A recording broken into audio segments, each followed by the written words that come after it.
नमस्कार। आज हम एक कहानी की गहराइयों में उतरेंगे जिसका नाम है तीन बहनों की डोर। जी, ये कहानी है बानो, अस्मा और जूली के। तीन बहनें और उनके बीच का वो अटूट रिश्ता। कहानी का माहौल भी बड़ा दिलचस्प है। एक छोटा शहर, साधारण सा घर। हाँ, बिल्कुल। और इसी सादगी में उनकी कहानी की जान है। मतलब रोज की मुश्किलें हैं, दिक्कतें हैं, पर उनका जो आपसी जुड़ाव है ना। वही उनकी ताकत बन जाता है। सही कहा। तो आज हम इसी बंधन को, इसी डोर को थोड़ा और समझने की कोशिश करेंगे। तो कहानी शुरू होती है एक एक बड़े बदलाव से। माँ बाप के जाने के बाद घर की जिम्मेदारी आ जाती है सबसे बड़ी बहन बानो पर। हाँ, और ये सिर्फ जिम्मेदारी नहीं है, इसमें एक बहुत बड़ा त्याग छुपा है। त्याग? कैसा त्याग? बानो अपनी पढ़ाई छोड़ देती है ताकि उसकी छोटी बहनें अस्मा और जूली पढ़ सकें। ये एक बहुत बड़ा फैसला था उस वक्त। मतलब अपने सपनों को पीछे रखकर परिवार को आगे रखना। बिल्कुल। और यहीं से उनके रिश्ते की नींव और मजबूत होती है। अस्मा का क्या रोल था इसमें? अस्मा वो थोड़ी शांत समझदार किस्म की है, तो वो बानो की खामोश साथी बन जाती है। घर के काम देखना, खाना बनाना, सिलाई अच्छा। और छोटी बहन जूली का भी ध्यान रखना। तो एक तरह से उसने बानो का बोझ हल्का किया अपने तरीके से।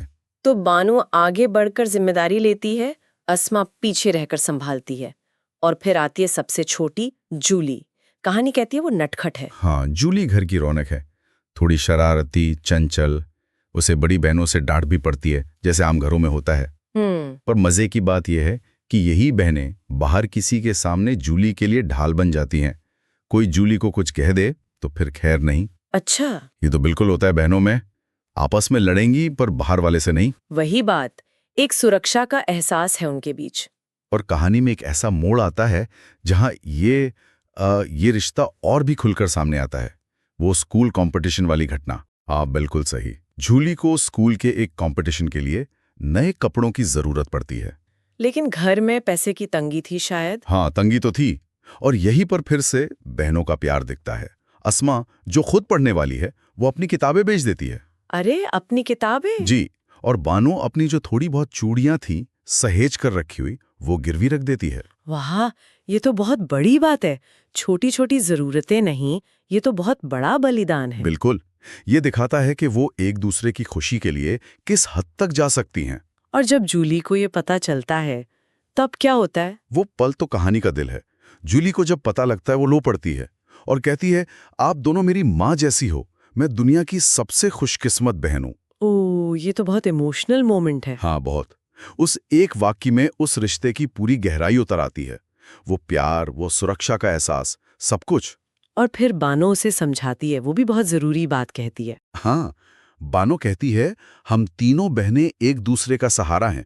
इस रिश्ते की डोर कभी मत टूटने देना। ये सिर्फ दिलासा नहीं है, ये उनके जीवन का उसूल है। सही कहा। मतलब उनका रिश्ता ऐसा है कि लड़ाई झगड़े अपनी जगह, पर जरूरत पड़ने पर वो एक है। बिल्कुल, एक चट्टान की तरह बाहरी मुश्किलों के सामने वो हमेशा एक साथ खड़ी होती हैं। तो कुल मिलाकर ये कहानी हमें यही याद दिलाती है कि बहनों का रिश्ता कितना कितना कीमती होता है। ये सिर्फ खून का रिश्ता नहीं है। नहीं, ये आपसी समझ, त्याग और एक दूसरे के लिए खड़े होने से बनता है। रोजमर्रा की छोटी छोटी बातों से ये रिश्ता गहरा होता जाता है। और ये सोचने वाली बात भी है ना कि हमारे अपने पारिवारिक रिश्तों में वो कौन से छोटे छोटे त्याग होते हैं जिन पर शायद हमारा ध्यान भी नहीं जाता। हाँ, वो रोज के अनदेखे से काम, वो कोशिशें। जी, वही कोशिशें जो असल में हमारे रिश्तों की सबसे मजबूत डोर बुनती हैं, उन्हें संजो कर रखती हैं। इस पर सोचा जा सकता है।